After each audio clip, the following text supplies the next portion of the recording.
यसको जगेर्ना गर्नु तपाईँ हाम्रो कर्तव्य हो।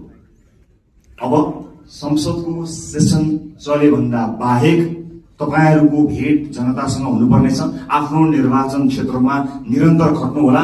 तपाईँको निर्वाचन क्षेत्रमा कुनै पनि मान्छेले दुःख पायो भने त्यसको सम्पूर्ण जिम्मेवारी तपाईँको हुनेछ, किनकि तपाईँलाई उसले जिताएर पठाएको हो, आफूले सुख पाउँछु भनेर पठाएको हो, तपाईँलाई सुख दिन होइन, तपाईँका माध्यमबाट मैले र मेरो परिवारले सुख पाउँछ होला भनेर तपाईँलाई भोट दिएर पठाएको। त्यसकारणले ठुला ठुला हल या ठुला ठुला विदेशी कार्यक्रमहरूको सेमिनारमा होइन, ती गाउँ टोल बस्ती चिया चौतारोहरूमा आफ्ना सांसदहरूलाई देख्न चाहन्छ। हामी सांसद भयौँ भन्दैमा त्यो सांसद भएको ब्याचले या त्यो सर्टिफिकेटले एकाएक ज्ञान दिने होइन, अध्ययनको आवश्यकता पर्छ, ज्ञानको आवश्यकता पर्छ।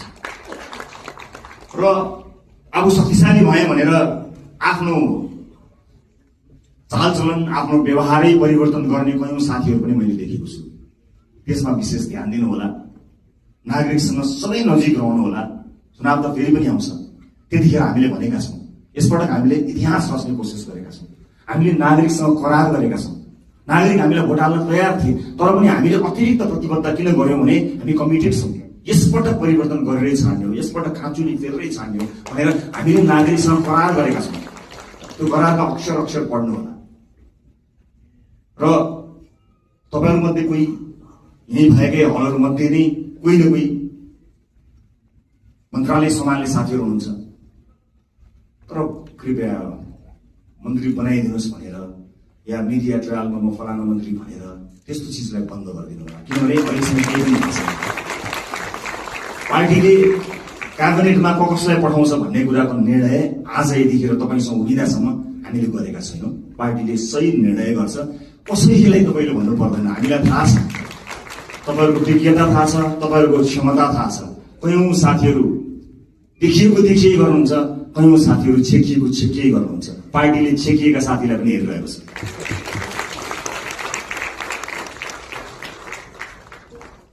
कहिलेकाहीँ कसैले जति देखाउँछु भने पनि देखिँदैन, कसैले लुकाउँदा पनि देखिन्छ। क्षमता भन्ने कुरा त्यस्तो हुन्छ। त्यसकारणले कतिपय अलि बढी चर्चामा आएका साथीहरू र चर्चामा आउन नपाएका साथीहरू सबैलाई पार्टीले हेरेको छ। कयौं विषयका विज्ञ साथीहरू हुनुहुन्छ। म सञ्चारकर्मी साथीहरूलाई के पनि अनुरोध गर्न चाहन्छु भने सार्वजनिक चासो र सार्वजनिक छविमा आइसकेका भन्दा पनि राष्ट्रसभाभित्रका 100 विज्ञ साथीहरू यो हलभित्र हुनुहुन्छ। अलिकति क्यामेरालाई फोकस गर्नुभयो, अलिकति टिल्ट